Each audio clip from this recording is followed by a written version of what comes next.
Bienvenido a nuestro podcast, feliz de escucharte. Es un honor tener a Javier García Campayo hoy en nuestro episodio número 3 de este podcast de la Fundación Mundial de la Felicidad. Y Javier, queríamos comenzar, dada tu experiencia en el ámbito de la psiquiatría, preguntándote qué es la salud mental.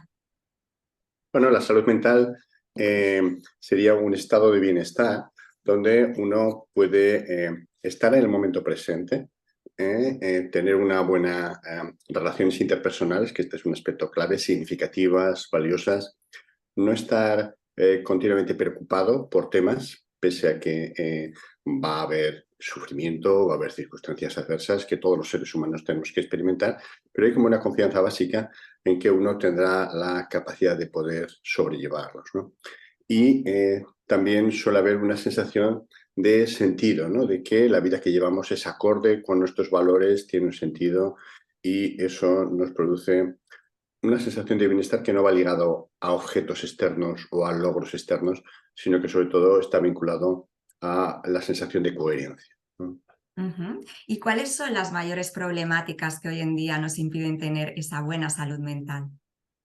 Bueno, estamos en la sociedad a lo largo de la historia de la humanidad con mayor desarrollo tecnológico, yo creo que eso es evidente, pero también es una de las sociedades con mayor sufrimiento.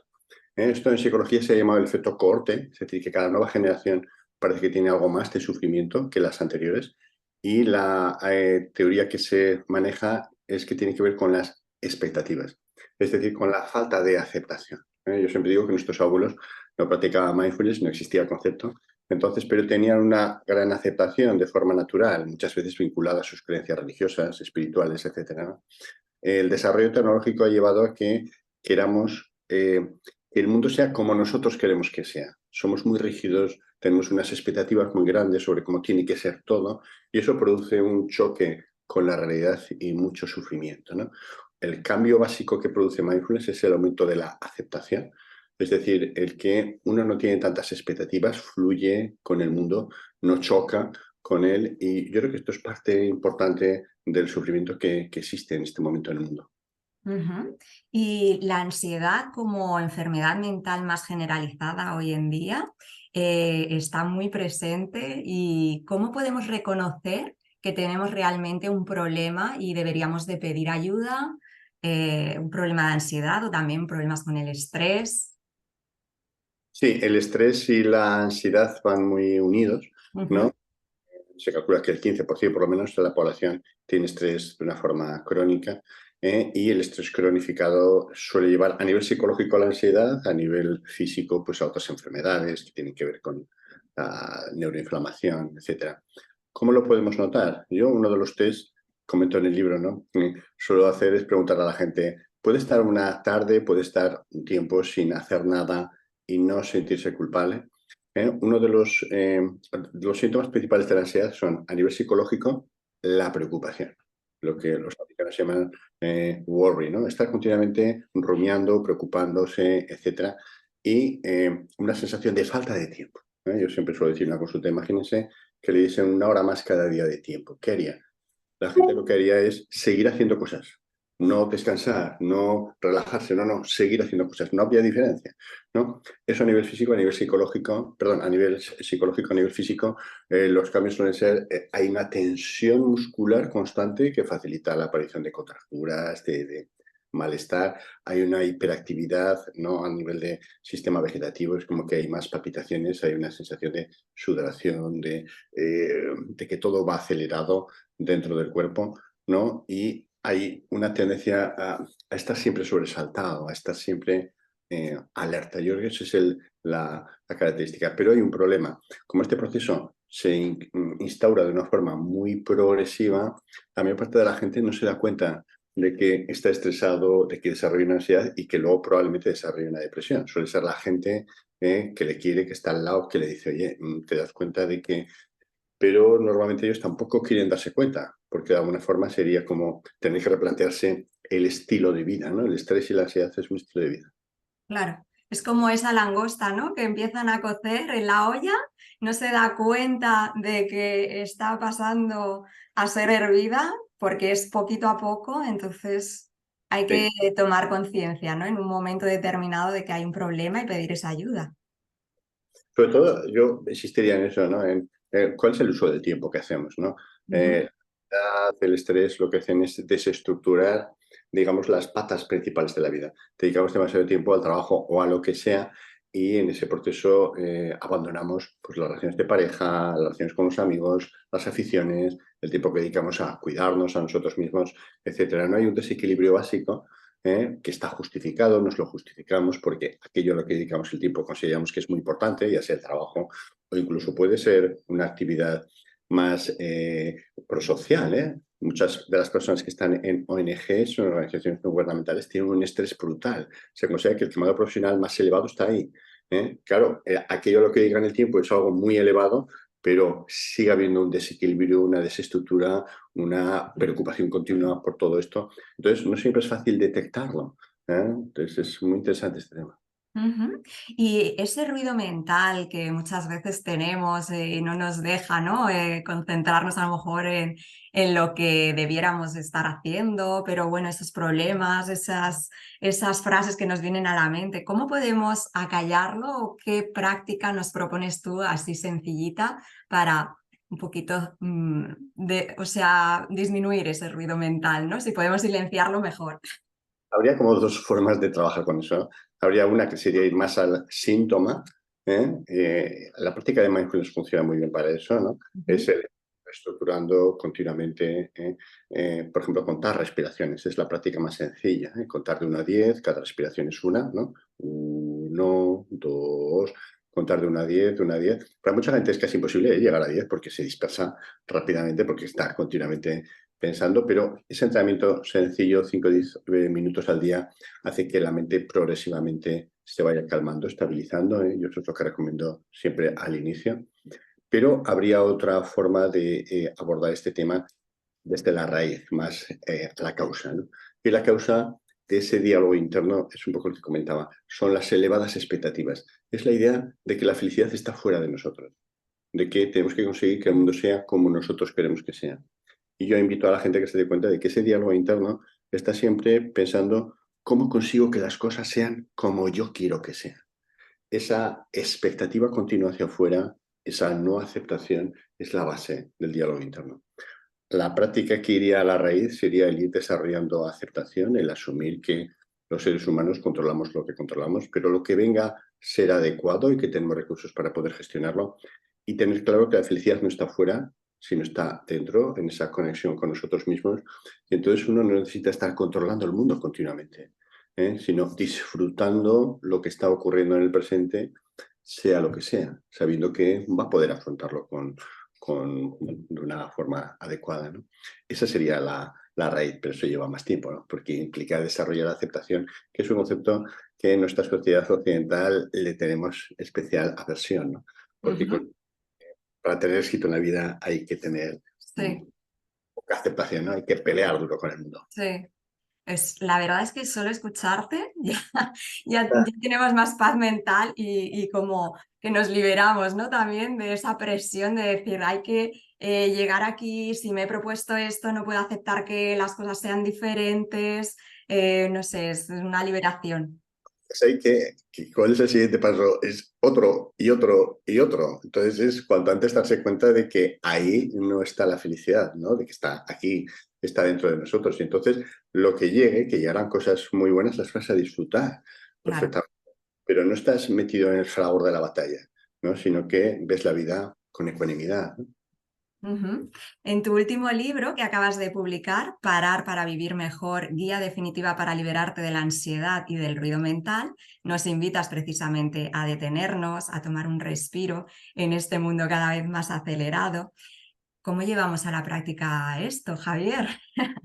Hay En mucha gente se asusta, ¿no? Diciendo, yo no tengo tiempo para parar, ¿no? un- Parar no implica estarse una semana sin hacer nada, no, en absoluto. Se trata de el ir incorporando pequeños espacios, como decía, 5 o 10 minutos al día, donde simplemente pare y diga, bueno, pero ¿qué sentido tiene todo esto que estoy haciendo? ¿Qué sentido tiene estar continuamente corriendo? ¿No? La pregunta que yo les hago a los pacientes en la consulta, imagínense que tuviese 1 hora más al día, ¿qué haría con eso? Bueno, tienes 5 minutos, ¿qué haces con eso? No, pues en vez de seguir controlando tal, etcétera, ¿por qué no paras? ¿No? Pues prácticas como la de contar respiraciones, prácticas como la de darme cuenta de que ¿cuándo sabré que he llegado a la meta? ¿Cuándo me quedaré tranquilo? Hay una metáfora, ¿no?, que ponemos en el libro, que es el de un agricultor, ¿no?, que estaba disfrutando del campo y alguien, un ejecutivo de la ciudad, le dice, pero tendrías que estar trabajando para conseguir más campos, más tal, ¿no? Y el agricultor le dijo, vale, y cuando ya consiguiese que media región fuese mía, ¿luego qué? Pues hombre, luego te podrías sentar a disfrutar de eso. Y claro, eso es lo que ya estaba haciendo. Entonces, darse cuenta de que todo ese proceso no te lleva a ningún sitio diferente del que ya estás. En mindfulness, es decir, si aquí y ahora no puedes ser feliz, ¿por qué lo vas a ser en el futuro? ¿Qué va a ser diferente? Aquí y ahora está todo lo que necesitas, ¿no? Es parar es simplemente darse cuenta de que no hace falta ir a ningún sitio ni tener otra cosa diferente para tener esa sensación de felicidad, ¿no? Que luego puedes tenerlas o no, pero el tema es que si aquí y ahora no eres feliz, nunca vas a encontrar la felicidad, va a ser un proceso interminable, ¿no?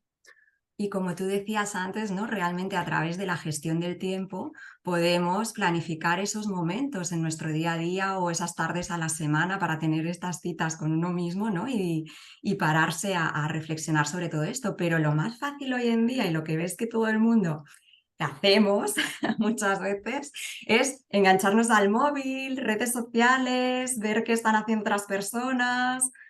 Sí, sí. Es una problemática, ¿no? Hoy en día. Claro, es fascinante, ¿no? Porque la felicidad se ha convertido en un artículo de consumo. La gente ¿Mm? presume de ser feliz, aunque no lo sea, ¿no? Muchas de las poses de los Instagrames o tales, qué feliz soy. Luego escarbas y dices, pues, bueno, como todo el mundo. Entonces, Claro. convertido en un objeto de felicidad, ¿no? O sea, un objeto de consumo y de comparación y competición, ¿no? La felicidad es estar aquí y ahora, tal, el tiempo libre es para estar con los amigos disfrutando de las pequeñas cosas de la vida, ¿no? De la sonrisa de un hijo, de un paseo por el parque, de, no sé, de una conversación con un compañero de trabajo un poco profunda, ¿no? Eso es lo que da la felicidad, ¿no? No los éxitos, no el reconocimiento, etcétera, porque eso al final es impermanente, ¿no? El concepto de la impermanencia es un elemento clave, ¿no?, en la comprensión de la aceptación de la felicidad o del propio mindfulness. Ujú. ¿Y cómo paramos sin sentirnos culpables? ¿Cómo nos agendamos, por ejemplo, una tarde a la semana para nosotros y decir, no, esto es para mí, es mi momento, con la de cosas que hay que hacer? Hay que hacer, hay que Hay hacer que quién. hacer. Esto es lo que dice la gente, ¿no? Oye, tengo tantas cosas que hacer, ¿cómo voy a parar? ¿Quién dice que hay que hacerlo y para qué hay que hacerlo? Este es Ujú. el parar, lo que te permite es conectar con el sentido de la vida. Mucha gente jamás se lo planteaba, yo siempre comento que en la consulta, cuando viene alguien con una enfermedad crónica, por ejemplo, ¿no?, que le ha obligado a cambiar mucho bueno, pues su vida, ¿no? Le pregunto, ¿cuál es su sentido de la vida? La gente muchas veces me queda mirando como diciendo, yo venía al psiquiatra como para que me den algo. No, no, no, pero es que este es un tema clave, porque si no tiene claro cuál es su sentido de la vida, la enfermedad va a pasar a ser su sentido de la vida. ¿Me explico? Uy, Entonces, sí.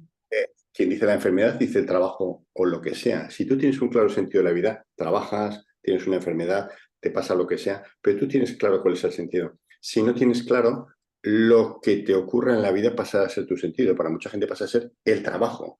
Pero llegar a ejecutivo, eso no es un sentido de la vida. No te va a llenar. O tener una enfermedad que quedarte enganchado a soy el paciente de tal enfermedad, no es un sentido de la vida. Pero mucha gente estructura la vida. No sé si me explico. Sí. Tener un claro sentido de la vida es lo que te permite que todo lo demás lo gestiones bajo la perspectiva de que este es mi sentido de la vida, no lo que me ocurre en el día a día, ¿no? Entonces, esa sería la forma de poder priorizar. Si tú tienes claro lo que es importante, tu sentido, no todo es igual de importante. La gente, ¿por qué tiene tantas cosas que hacer? Porque todo le parece importante, porque todo es urgente, porque todo... No, no, hay cosas importantes y cosas que no son tan importantes, ¿no? Prioriza, selecciona, decide. Al final de mi vida, ¿qué será lo importante? Esa es la conexión con el sentido de la vida y prácticas específicas para conectar con eso. Qué bueno, ¿no? Conectar con el propósito. También nos hablabas de la compasión y el mindfulness para esa salud mental, ¿no? Porque son como las bases, ¿no? La compasión es muy importante. La compasión empezaría por uno mismo, ¿no? La autocompasión sería el cuidarnos, querernos y ser nuestros mejores amigos, amigas, en vez de ser nuestros peores enemigos, que es lo frecuente. La vida ya nos va a clavar flechas de sufrimiento, ¿no? Porque no van a salir las cosas como nosotros queremos. No tiene sentido que nosotros nos clavemos una segunda flecha insultándonos, machacándonos, criticándonos, exigiéndonos. No, ya la vida es dura, no hace falta generarse sufrimiento, ¿no? Entonces la autocompasión sería darse cuenta de que los seres humanos hacemos lo que podemos, nosotros también hemos hecho lo que hemos podido, las cosas han salido mal, ahora lo que necesitamos es afecto y cariño. Esa visión es lo que luego expandiríamos al resto. Podríamos relacionarnos con las demás personas con esa sensación de compasión, no de exigencia hacia los demás, ¿no? Sino entendiendo que la gente también hace lo que puede en general, ¿no? Pero que la vida es compleja, ¿no? La impermanencia, eh, la falla que hay en el mundo, ¿no? Por la vejez, la enfermedad, la muerte, los sufrimientos que vamos a tener que experimentar todos los seres humanos. Claro. ¿Eh? Con autocompasión y con compasión hacia los demás pueden percibirse de una forma mucho más satisfactoria, ¿no? Y la compasión hacia los demás, toda esa visión prosocial es clave, ¿no? Y más en un mundo como el que nos encontramos, que es absolutamente interdependiente, ¿no? Creo que todos tenemos claro que en este mundo o nos salvamos todos, ¿no? De la crisis climática, etcétera, o no nos salvamos ninguno, ¿no? Todo el tema prosocial es imprescindible para el futuro de la humanidad, ¿no? Yo creo que es la esencia del ser humano, ¿no? Esa sensación de conexión con todos los seres. Ahí está también la gran labor de la Fundación Mundial de la Felicidad, ¿no? Conectada con este propósito de la que tú eres patrono. Así que ahí estamos también trabajando, ¿no? en esas conexiones para que lleguen a todo el mundo y se expanda este sentido de felicidad, pero como tú bien explicabas, ¿no? Desde el interior, viviéndolo con un propósito Sí, para un sí. mundo mejor. Bueno, Eh, por supuesto, hay factores externos, ¿no? Cuando escribimos el libro con Luis Gallardo hablamos, ¿no? De factores externos que facilitan, evidentemente, ¿no? Es más, claro, ser feliz en una democracia o en un país donde se respeten los derechos humanos, donde haya buen nivel socioeconómico, etcétera, es más fácil, pero los aspectos internos son imprescindibles también, ¿no? Porque yo puedo vivir en un paraíso y, sin embargo, vivir atormentado por mis propias preocupaciones, culpabilidades, autoexigencias, etcétera, ¿no? Entonces, junto a lo interno, hay factores externos que facilitan claro. y tenemos que ir en ese camino. Ujú. Actualmente, Javier, diriges el máster en Mindfulness y la cátedra de Ciencias Contemplativas, creo que es la primera en España, en la Universidad de Zaragoza. ¿Puedes explicarnos un poquito más sobre estos programas y sobre todo el impacto, ¿no? que deben de tener en el mundo tanto de la investigación como la educación? Bueno, el máster de Mindfulness es el más antiguo en una universidad hispanoparlante, no solamente en España, lo creamos en 2013 y es una formación de 2 años. El primero es sobre todo para crecimiento personal y el segundo es más profesionalizante, ¿no? Para su uso en clínica, en educación, en docencia, en deporte, etcétera, ¿no? Han salido como 600 alumnos ya durante todo este periodo y yo creo que es un factor de difusión extraordinaria de todo lo que es mindfulness y los valores asociados, ¿eh? Pero no hacemos solo mindfulness, sino las enseñanzas de las tradiciones contemplativas, temas como aceptación, compasión, de construcción del yo, etcétera, ¿no? Por supuesto, hay una labor investigadora importante en ese camino. Y las ciencias contemplativas sería la unión, es un concepto relativamente reciente, es la primera cátedra así en países de habla hispana también, es la conexión entre neurociencia, ciencias y las tradiciones contemplativas, ¿no? Actualmente en psicología se considera que lo que las tradiciones contemplativas milenarias de todas las culturas, desde el cristianismo al budismo, al hinduismo, etcétera, han aportado a la humanidad para la posibilidad de que el ser humano sea más feliz, es un caudal inimaginable de sabiduría que la ciencia tendría que evaluarlo, ver qué funciona y qué no, en quién funciona y qué efectos produce. Y eso está produciendo un cambio tremendo, porque vivimos en un mundo que es fascinante, este momento histórico, ¿no? Donde podemos conocer a muchos maestros que están en diferentes partes del mundo. Jamás había ocurrido eso. Antes, si yo iba con un maestro, me quedaba con él 20 años, porque el siguiente estaba a 1000 kilómetros y no podría. Ahora puedes conocer múltiples, pero además está el efecto de la ciencia, que la ciencia tiene mucho que aportar a las tradiciones contemplativas y, por supuesto, las tradiciones contemplativas tienen mucho que aportar a la ciencia, ¿no? Es un momento increíble. Interesante, ¿no? También este punto de vista y podernos formar, ¿no? En estos ámbitos, así que es fenomenal. Y por último, Javier, un consejo o mensaje final que quieras darle a los oyentes de Feliz de Escucharte respecto a este tema de la salud mental, aparte de leer tu libro, parar y aplicarlo.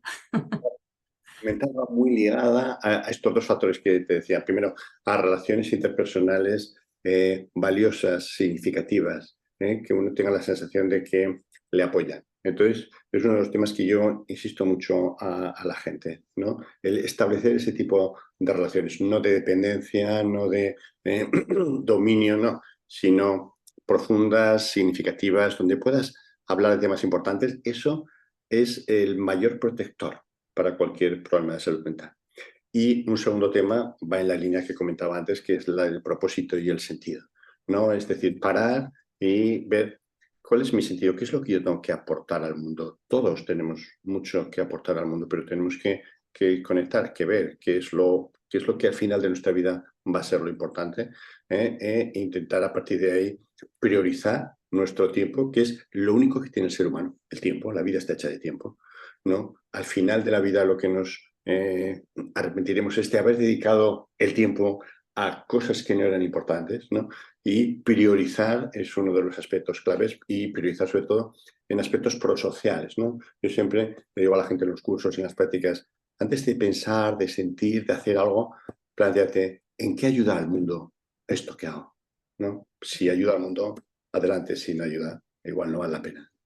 Qué bueno, pues muchísimas gracias, Javier, por tu tiempo, por tu participación en el podcast. Feliz de escucharte. Es un honor de verdad tenerte y tenerte como patrono de nuestra fundación. Gracias, Javier. Muchas gracias a vosotros por la invitación, y especialmente a ti, Ana, por este tiempo. Un abrazo. Un abrazo.